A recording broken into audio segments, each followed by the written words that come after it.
मेरे पाकिस्तानियों भारत बिल्कुल हमला करने वाला था मगर क्यों पीछे हट गया। उसकी वजह है कि जैसे ही उनके जहाज हवा में उड़ते हैं तो हमारा पाकिस्तान का जो रडार सिस्टम है ना वो बड़ा तगड़ा है, तो उनको मालूम पड़ जाता है।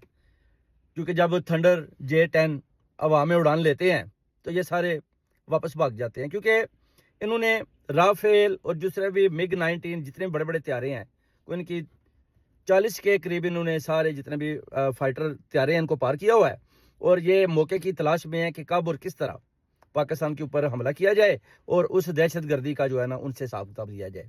अब उधर आप देख लें जितना भी बिम्बर, आज़ाद कश्मीर, मकबूजा कश्मीर, उसके अलावा आप वो अपना सराय आलमगीर, ये जितना भी इलाका आता है ना, इसको बेसिकली ये कवर करना चाहते हैं कि किसी तरीके से हम इधर से हमला करेंगे तो ठीक रहेंगे। मगर आप देख रहे हैं कि बुरी तरह नाकाम हुए। क्यों हुए? उसकी वजह है कि ये खौफ इनके अंदर है। खौफ है कि जनाब हम कैसे और किस तरह हमला करें और कैसे जो है ना कामयाबी हासिल करें। मगर पाकिस्तान का सिस्टम, पाकिस्तान की जदीद टेक्नोलॉजी, उसकी वजह से ये बुरी तरह जो है ना हार चुके हैं। इनको समझ नहीं आ रही कि जनाब हम करें तो क्या करें, जरूरत ही नहीं कर रहे। इनको समझ नहीं आती कि पाकिस्तान के रडार में हम कैसे आ जाते हैं। हम तो जानना चाहते हैं, राफेल भी बुरी तरह नाकाम होता है और ये राफेल को लेकर भी वापस चले जाते हैं। ये कल 2-2:30 बजे का वाकया जब ये अटैक करना चाहते थे मगर बुरी तरह